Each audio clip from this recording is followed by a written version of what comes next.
It won't sit.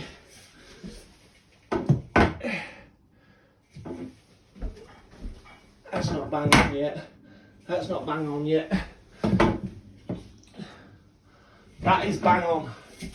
So what we need to do, that's bang on. We need to do a little bit more here.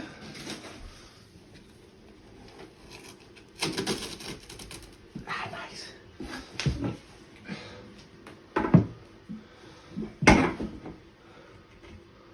That's better. That's bang on. Then what we're doing is just putting his weight back on it. Going to slide it back, slide it forth.